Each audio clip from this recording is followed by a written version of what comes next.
You're doing everything you were told to do. You went to school, got the degree, landed the job. You show up every day, work hard, pay your bills on time. You're not reckless with money. You're not buying things you obviously can't afford. By every visible measure, you're responsible. And yet, the savings account looks embarrassingly thin for someone your age. The retirement number, if you've even calculated it, feels like a cruel joke. You watch people who seem to earn less than you somehow buy homes, take vacations, invest confidently. You wonder what they figured out that you missed. What lesson got skipped? What knowledge everyone else received that somehow never reached you? Here's what actually happened. Nobody taught you how money works. Not really. School gave you algebra and essay structure and historical dates, information you've never used since graduation, while completely ignoring the one subject that affects every single day of your adult life. So you learned by accident, by mistake, by figuring things out years later than you should have, after the damage was already done. This video contains 21 money lessons I wish someone had told me earlier. Some of these would have saved me thousands of dollars. Others would have made me hundreds of thousands. A few would have changed the entire trajectory of my financial life if I'd understood them a decade sooner. You're going to recognize yourself in some of these. That recognition might sting a little. Good. That means you're paying attention. Let's get into it. Lesson 1. Your income is not your wealth. This is the first and most fundamental lesson most people never learn. You can earn $200,000 a year and be broke. You can earn $50,000 and be building serious wealth. The number on your paycheck tells you almost nothing about your financial health. Wealth is what you keep, what you invest, what compounds over time. Income is just the raw material, and if you convert all of it into lifestyle, you have nothing. The doctor earning $300,000 who spends $300,000 is poorer than the teacher earning $60,000 who invests $10,000 annually. One has a high income and zero wealth. The other has modest income and a growing net worth. Stop measuring your financial success by what you earn. Start measuring it by what you own. Lesson 2. Compound interest is either your greatest ally or your worst enemy. There's no neutral ground here. Compound growth is always working. The only question is which direction. When you invest, compound interest works for you. Your money earns returns, those returns earn returns. The growth accelerates over time. A single dollar invested at age 25 becomes roughly $20 by age 65 at average market returns. When you carry debt, compound interest works against you. Your balance accrues interest, that interest accrues more interest. The hole deepens faster than you can dig out.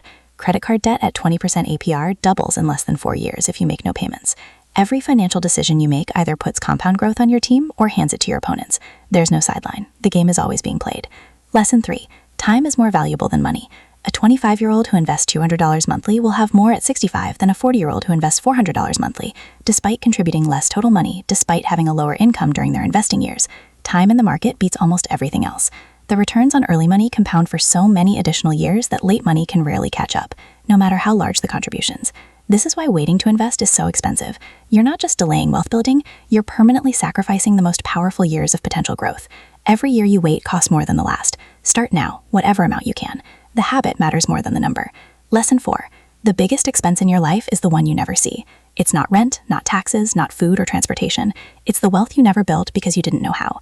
The person who starts investing at 25 versus 35 doesn't just have 10 extra years of contributions. They have 10 extra years of compounding, which translates to hundreds of thousands of dollars by retirement. The person who kept $30,000 in a checking account for a decade instead of investing it didn't just miss out on growth. They actively lost purchasing power to inflation, while simultaneously missing 10 years of market returns. The biggest expense is opportunity cost, the wealth that could have been yours if you'd known what to do. This cost never shows up on a statement, which is exactly why most people never notice they're paying it. Lesson 5. Paying yourself first isn't optional. The default approach is to pay bills, fund lifestyle, and save whatever remains. Nothing ever remains. There's always another expense, another purchase that feels necessary. Another reason why this month isn't the month to start saving seriously. The remaining amount approaches zero with stunning consistency. Flip the order. When income arrives, the first money that moves goes to savings and investments automatically, before you see it, before lifestyle has a chance to consume it. What remains after paying yourself first is what you have to spend. Your lifestyle adjusts to fit the constraint. This feels uncomfortable for exactly 1 month. Then it becomes normal. Pay yourself last, and you guarantee yourself nothing. Pay yourself first, and you guarantee yourself a future. Lesson 6. Your bank is not your friend. Banks are businesses. Their profit comes from your money, either by lending it out at higher rates than they pay you, or by collecting fees for services you didn't realize cost anything. The average checking account earns 0.07% interest. The average high-yield savings account at an online bank pays 4 to 5%. On a $10,000 emergency fund, that's the difference between $7 annually and $450. The bank with the convenient branch location is charging you for that convenience. You just don't see the invoice because it comes in the form of interest you don't receive. Move your savings to a high-yield account. Eliminate accounts with monthly fees. Stop subsidizing real estate and salaries with money that should be earning real returns. Lesson 7. Credit card rewards are not worth credit card debt. The average credit card rewards rate is around 2%. The average credit card interest rate exceeds 22%. If you carry a balance, the interest you pay overwhelms any rewards you earn by a factor of 10. You're not gaming the system. The system is gaming you. Credit card rewards only make sense if you pay the full balance every single month without exception. If you can't do that consistently, the rewards are a trap designed to encourage spending that benefits the card company far more than it benefits you. The best credit card strategy for most people is simple. Use it like a debit card. Never spend more than you have, and pay in full before interest accrues. Everything else is marketing. Lesson 8. An emergency fund isn't optional, it's foundational. Without cash reserves, every unexpected expense becomes a financial crisis. The car repair goes on a credit card. The medical bill creates debt.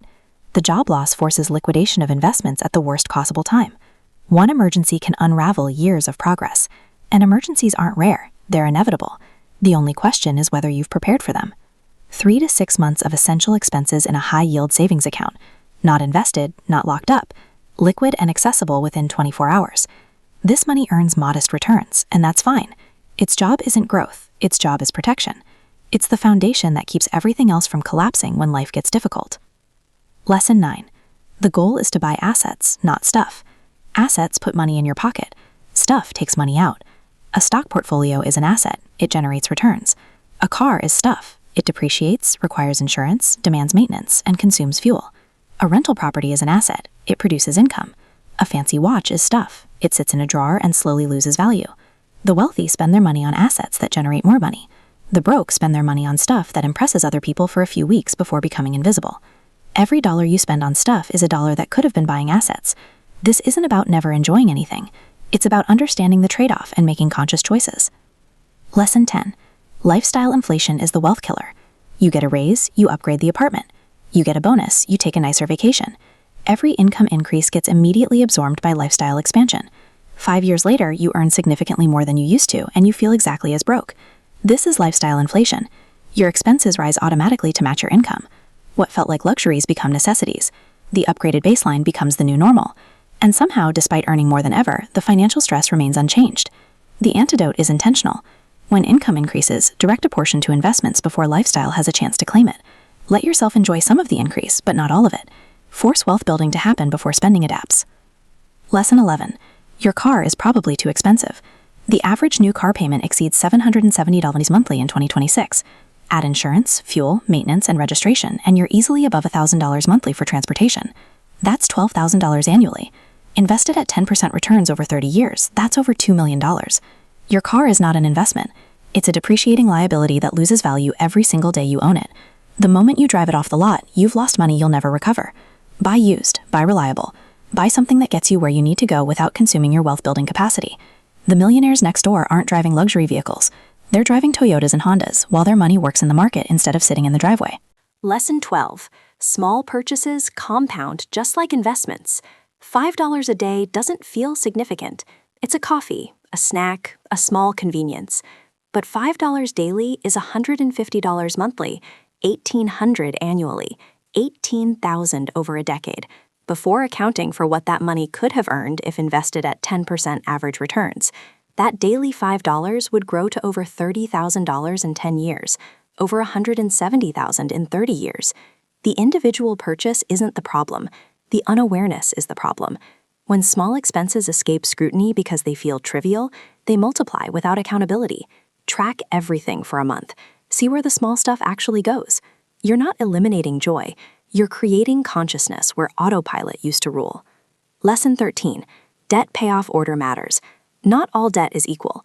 A 3% mortgage and a 22% credit card balance require completely different approaches. The avalanche method says to pay minimums on everything, then throw extra money at the highest interest rate debt first. This minimizes total interest paid and gets you out of debt fastest mathematically. The snowball method says to pay off the smallest balance first, regardless of interest rate, then roll that payment into the next smallest. This builds psychological momentum, even if it costs slightly more in interest. Both work. The worst approach is no approach, making minimums everywhere while high-interest debt compounds against you for years. Pick a method, execute it systematically. Stop letting debt grow while you figure out the perfect strategy. Lesson 14. Your future self is a real person. Every financial decision you make either helps or harms someone you'll eventually become. Skipping investments today? You're stealing from the person who'll want to retire at 65. Running up credit card debt? You're forcing a future version of yourself to pay it off with interest. Building an emergency fund? You're protecting someone who will eventually face a crisis they can't predict. The disconnect between present and future self is one of the biggest barriers to good financial behavior. The present self wants comfort now. The future self needs resources later. Treating your future self as a real person you're responsible for changes how you make decisions. Lesson 15. Tax-advantaged accounts are free money you're ignoring. A 401k with employer match is the closest thing to free money that exists. If your employer matches 50% up to 6% of your salary, you're getting an immediate 50% return before your investment even grows. A Roth IRA lets your investments grow completely tax-free. Contribute after-tax dollars now, pay zero taxes on withdrawals and retirement. Whatever gains accumulate over 40 years, all yours, tax-free. In 2026, you can contribute up to $24,500 to a 401k, plus an additional $8,000 if you're over 50. For IRAs, the limit is $7,500 plus $1,100 catch-up contribution for those 50 and older. These accounts exist because the government wants you to save for retirement. The tax advantages are significant. Ignoring them is leaving substantial money on the table. Lesson 16. You don't need to pick stocks. The financial industry wants you to believe investing is complicated, that you need expertise, research, constant attention. You don't. A simple index fund tracking the total stock market requires no knowledge, no stock picking, no market timing. You're buying a small piece of hundreds of companies at once. When the market rises, you rise with it. Historically, these funds have delivered average returns around 10% annually over long periods. Most actively managed funds underperform simple index funds after fees. The professionals trying to beat the market usually lose to people who just bought the whole market and walked away. Set up automatic monthly investments into a low-cost index fund. Don't check it obsessively. Don't panic when markets drop. Time in the market beats timing the market virtually every time. Lesson 17. Insurance is about catastrophic protection, not small claims. Insurance exists to protect against events that would devastate your finances, not minor inconveniences you could handle from savings. The purpose of health insurance is to prevent a serious illness from bankrupting you. The purpose of auto insurance is to cover accidents that cost more than you could pay out of pocket. The purpose of homeowners insurance is to rebuild after disasters. Raising deductibles and self-insuring small stuff often saves money overall. The premium reduction exceeds the occasional small claim you'd have to pay yourself. Don't insure against inconvenience. Insure against catastrophe. Use your emergency fund for the small stuff. Lesson 18. Comparison is financial self-destruction. Your neighbor's new car, your coworker's vacation photos, your friend's house upgrade. Social media feeds full of people living lives that look more expensive than yours. Most of what you're seeing is debt. The cars are financed. The vacations are on credit cards. The houses are mortgaged to the limit. You're comparing your actual financial position to other people's carefully curated appearances. Even when the spending is real and debt-free, the comparison is still toxic. Someone else's financial choices have nothing to do with your situation. Their income, expenses, priorities, and goals are different from yours. Run your own race. Define your own success. Stop measuring yourself against highlight reels that probably aren't even accurate. Lesson 19. Your skills are your best investment. No one can take away what you know how to do. Markets can crash. Jobs can disappear.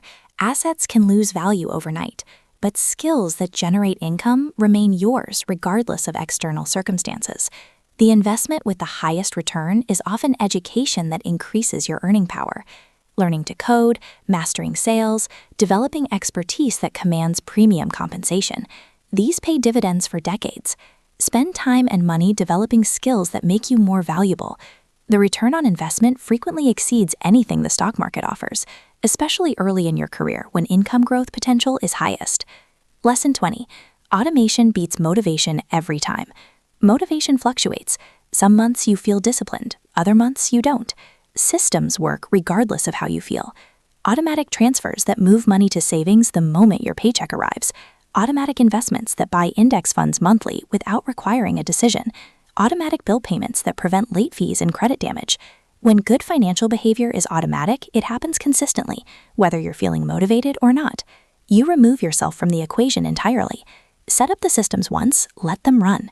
Focus your actual attention on earning more, not on remembering to move money around. Lesson 21. It's never too late to start, but it's always expensive to wait. Maybe you're reading this at 35, wishing you'd started at 25. Maybe you're 45, thinking the window has closed. The window never closes.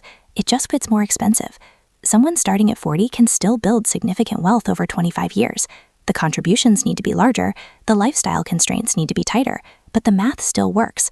What doesn't work is using past mistakes as an excuse for present inaction. Every day you wait costs more than the day before. The compound growth you're missing accelerates with every delay. Start now. Whatever your age, whatever your starting point, whatever mistakes you've made before. The best time to plant a tree was 20 years ago. The second best time is today. Here's what connects every lesson on this list: financial literacy. Every mistake people make with money, the lifestyle inflation, the ignored retirement accounts, the credit card debt, the skipped emergency fund, the expensive cars, the comparison spending, traces back to the same root cause. Nobody taught them how money actually works. School covered subjects you've never used, while skipping the one topic that affects every single day of your adult life. Parents did their best, but often didn't understand the principles themselves. The financial industry profits from your confusion, so they're not exactly motivated to simplify things. What you've just read isn't secret knowledge. It's not reserved for the wealthy or the financially gifted. It's basic financial literacy, the information everyone needs and almost no one receives. I made a complete breakdown that goes deeper on all of this: how debt compounds against you, how credit scores are calculated, how retirement accounts create tax advantages most people ignore, how to build systems that make wealth building automatic instead of aspirational, how compound interest works when it's on your side instead of working against you. That video covers everything the school system skipped, everything you should have learned before entering adult life but didn't, everything that separates people who build wealth from people who earn well but stay broke. If more than a few lessons on this list felt uncomfortably familiar, if you recognize patterns you're still living today, that video is your next step. Because here's the truth about money lessons: knowing them isn't enough. Understanding them intellectually doesn't change your financial life. Implementation does. Systems do. Actually restructuring how you earn, spend, save, and invest is what transforms knowledge into wealth. You now have 21 lessons that could have changed your trajectory if you'd learned them earlier. The question is what you do with them from this point forward. The past is fixed. The future isn't. Every principle in this video can be implemented starting today. You can set up automatic investments this week. You can open a high-yield savings account this afternoon. You can calculate your emergency fund target right now and start building toward it. The gap between knowing and doing is where most people's financial lives go to die. They learn what they should do, feel momentarily inspired, then return to the same patterns that created the problem. Don't be most people. Pick 3 lessons that hit closest to home. Implement them this month, not next month, not when things settle down, not when you have more money. This month. Then pick 3 more. 1 year from now, your financial position will look completely different. 5 years from now, the compound effects will be undeniable. 20 years from now, you'll look back at this moment as the turning point, the day you stopped wishing you'd known earlier and started acting on what you know now. The lessons aren't complicated. The implementation isn't complicated. The only complicated part is deciding to actually do it. That decision is yours. Make it. Stop letting bad debt and lifestyle creep steal your paycheck and start building real wealth with the power of compound interest. Welcome to Ariana Invest.